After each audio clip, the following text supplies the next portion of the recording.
देश की राजनीति इस वक्त एक ऐसे मोड़ पर खड़ी है जहां हर दिन एक नया आंदोलन, एक नया विवाद और एक नया सियासी दांव देखने को मिल रहा है।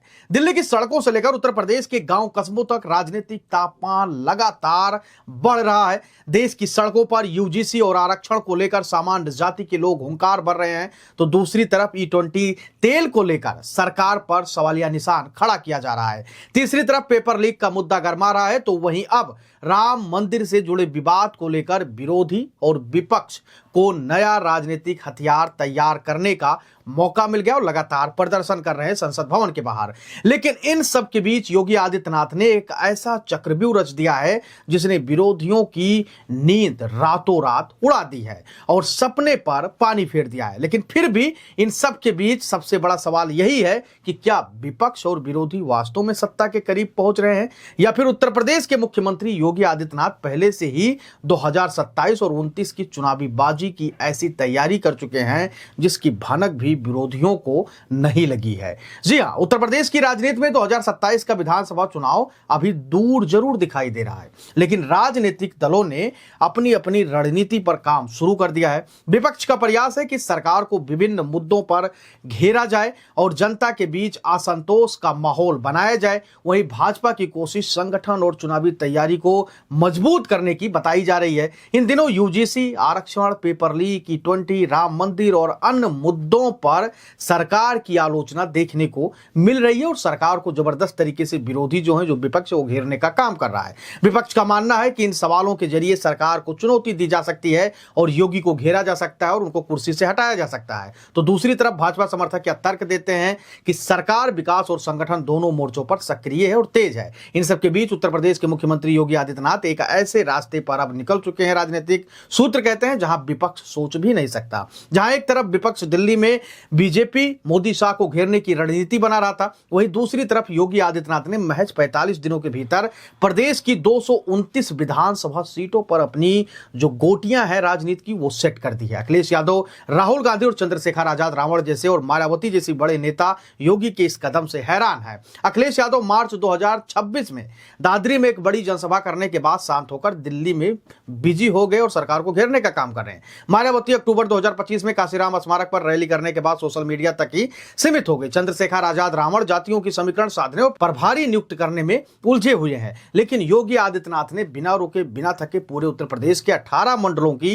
एक एक जिले का दौरा कर डाला है। योगी ने सिर्फ अरबों रुपए की सौगातें नहीं बांटी हर विधानसभा और जिले को, बल्कि जमीनी कार्यकर्ताओं से मिलकर पूरे माहौल का जायजा भी ले लिया। यूपी में हैट्रिक लगाने और तीसरी बार मुख्यमंत्री बनने के लिए योगी आदित्यनाथ ने सभी 403 विधानसभा सीटों पर एक सीक्रेट सर्वे भी शुरू करवाया है, ऐसा राजनीतिक सूत्र कहते हैं। यह सर्वे सिर्फ बीजेपी के विधायकों का रिपोर्ट कार्ड ही नहीं बना रहा है, बल्कि हारी हुई सीटों का पूरा हिसाब गुणा गणित भी निकाल कर योगी को दे रहा है। इस सीक्रेट सर्वे में 8 कड़े पैमाने पर जनता और कार्यकर्ताओं से फीडबैक लिया जा रहा है। पहला, विधायक की जनता के बीच छवि कैसी है। दूसरा, जनता से उनका कितना लगाव है। तीसरा, क्षेत्र में कितना विकास कार्य हुआ है। और चौथा, क्या उन पर भ्रष्टाचार के कोई आरोप है, यानी जो विधायक है, जो जनप्रतिनिधि है। और पांचवा, कार्यकर्ताओं के साथ उनका व्यवहार कैसा है। छठवां, हारी हुई सीटों पर विरोधी की कमजोरी क्या है। सातवां जो है वो है स्थानीय स्तर पर जातीय समीकरण कैसे हैं। आठवां, क्या वह अगली बार जीतने की ताकत रखते हैं जो उस क्षेत्र के विधायक हैं, जनप्रतिनिधि। इस सर्वे की वजह से सिर्फ भाजपा के मौजूदा विधायक ही नहीं भयभीत हैं, बल्कि सहयोगी दलों के नेताओं की भी धड़कनें अब तेज हो गई है, क्योंकि काम न करने वालों का टिकट कटना 27 के चुनाव में तय माना जा रहा है। कहा जा रहा है कि 200 से ऊपर सीटें बीजेपी इस बार टिकट काट सकती है विधायकों का। कहा यह भी जा रहा है कि इस बार टिकट किसी सिफारिश से नहीं, बल्कि 3 स्तरों की जांच के बाद ही जनप्रतिनिधि यानी विधायक को मिलेगा। पहला, प्रदेश अध्यक्ष और संगठन की रिपोर्ट से। दूसरा, BL संतोष और दिल्ली यानी कि मोदी शाह के नेतृत्व के मंथन से। तीसरा और सबसे जरूरी और महत्वपूर्ण, मुख्यमंत्री योगी आदित्यनाथ की अंतिम मोहर से, यानी कि CM योगी के बगैर किसी को भी टिकट नहीं मिलेगा। विपक्ष यह सोच रहा था कि यह विरोध प्रदर्शन के जरिए वो सरकार को बैकफुट पर धकेल देंगे, लेकिन योगी इस चक्रव्यूह को जैसी तैयारी में दिल्ली केंद्रीय नेतृत्व, RSS संघ पूरी तरीके से खुलकर पर योगी के साथ आकर योगी ने सब कुछ समीकरण को सेट कर दिया है बीते 1.5 महीने के अंदर। योगी आदित्यनाथ ने साफ कर दिया है कि विरोधी चाहे जितनी षड्यंत्र रच लें या हंगामा कर लें, लेकिन यूपी की जनता विकास और कानून व्यवस्था के साथ है। अब इस पूरी खबर का निष्कर्ष क्या है तो वो भी आप आसानी से उस सरल भाषा में जान लीजिए।